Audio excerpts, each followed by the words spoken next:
audaciously. So I'm at my job site waiting for the foreman to roll up. Um,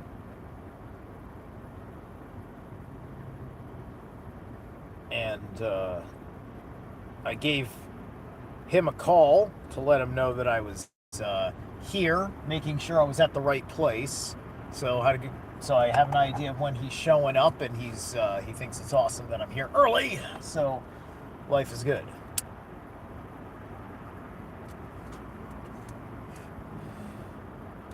Right in the middle of the North Stamford business district. So this is great. I've got all sorts of things familiar to me. So if I need something during the day, I got one, two, three. I got 3 or 4 gas stations surrounding me, a couple places to eat, so on and so forth. I'd imagine with a half an hour lunch break,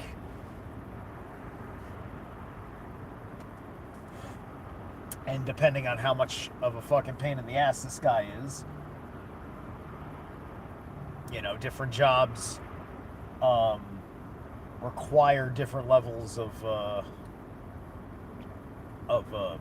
strict rules, depending on all the demands of the job site. The last job site was very strict because high tech company with international contracts and military contracts, government contracts. On top of it being a full blown demolition site, um, underground and above ground conditions, heavy equipment. So, highly dangerous place for incompetent people. And no one's perfect. I think I do an all right job being a competent guy.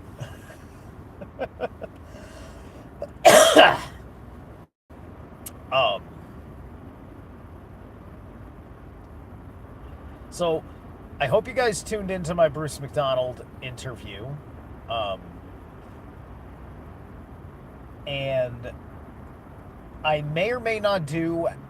I might have one more Che Guevara thing I may want to cover, maybe. I don't know. I haven't looked at anything, but this went by so fast that I'm compelled to say that I should do a little bit more.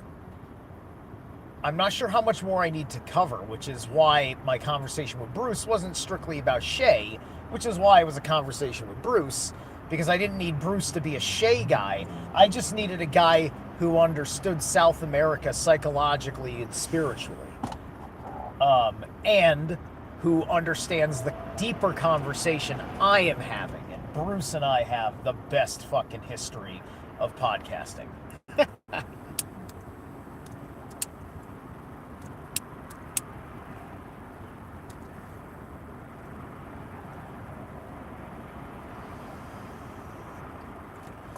So,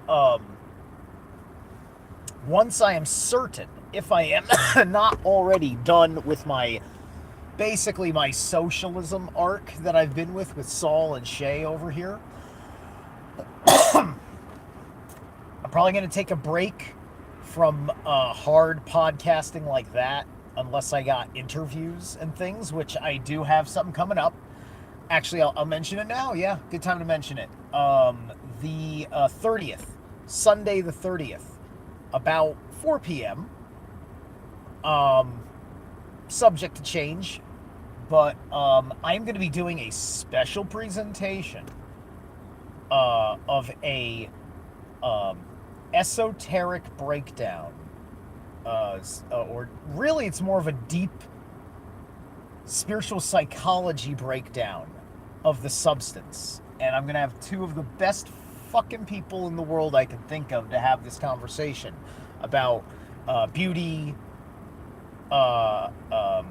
appearance, aging, relationships. So I'm going to have Abbie Ramsey, our girl Abbie from the Secret Society Good Guys. Shout out Cheney and crew. um, Maria West, Love, Truth, and Beauty, and me. And so I'm playing the guy's perspective on this is one, like The Substance is one of the coolest women's horror film. Like that is a woman's horror film. Like a guy watching that movie like myself, you're sitting there and you're getting a chance of like almost like doing the Being John Malkovich thing, right? Where you're just sitting in the passenger seat of another person's life, but you're doing it from way deep inside of a woman's psychology of beauty standards. Quite, so I love the movie, not just because of how crazy it fucking is and how Gwar concert it is at the end, which is the big payoff of the film. What's up, Alex, Ritu, and Kelly? Yes, sir, weed. I fought very hard for it to be legal here.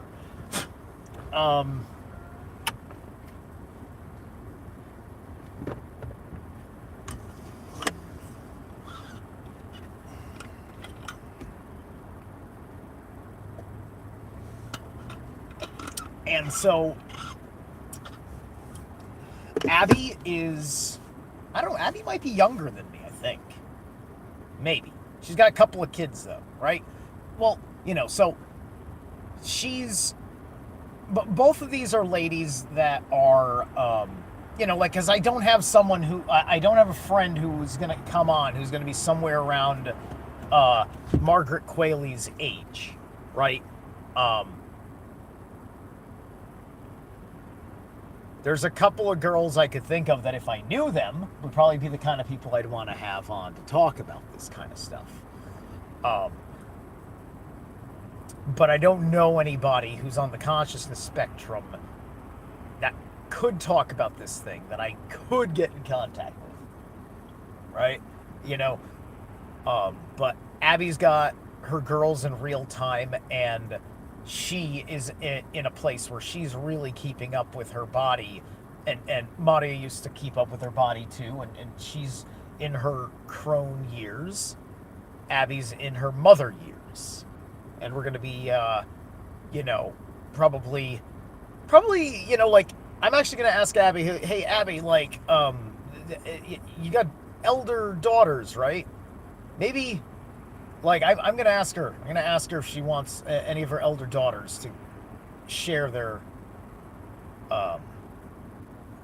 feelings on certain things, because I it's that interesting idea of looking at how a woman thinks of another woman who is older than her, and she's looking at potential of future, right? Especially when you're looking at your parents.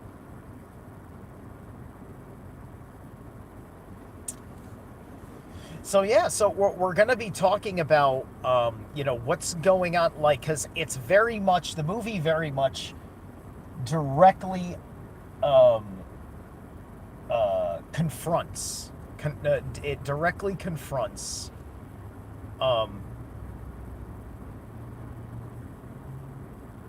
narcissism, female narcissism, and it's female narcissism. It's like if you were to put a Dungeons and Dragons morality check on Demi Moore's character, Elizabeth, she'd be basically she'd be like, I guess, true neutral when you think about it. I would say she's true neutral. And you can feel that, right? And Margaret Qualley, her character, I would say, is chaotic neutral, right? The people that do the substance, whoever those people secretly are, they're lawful evil. Right? I enjoy thinking about Dungeons and Dragons morality in real life. Like, are you chaotic good? Are you neutral evil? That's Yeah, tabletop role playing can definitely give you an advantageous psychic overlay on the world when you have a place for a game system in your head that reflects something that you do see happening in nature, which is some of the best stuff about some of the best games. And the game gives you applicable magic to do in real life if you can transcend the game, right? You play with a toy gun before you move on to the real deal and then up your caliber once you're used to the real deal.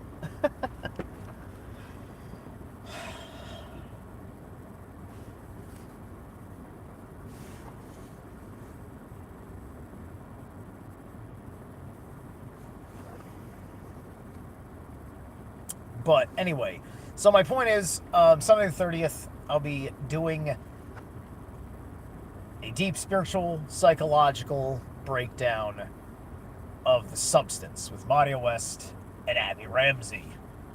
You know, because it's so fascinating to just.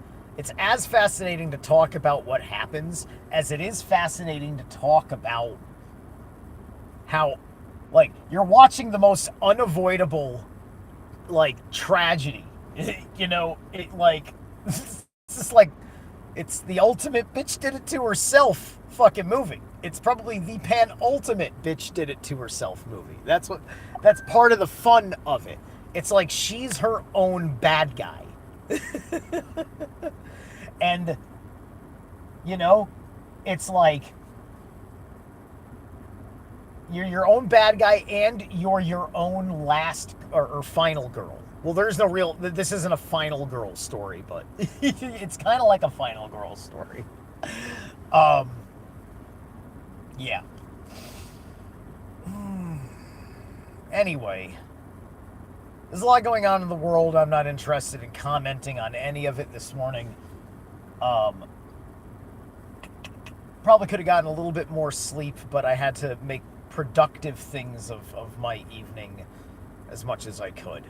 And just happy to be back to work in some capacity, feeling like a productive person in my own life and society. All right, bye.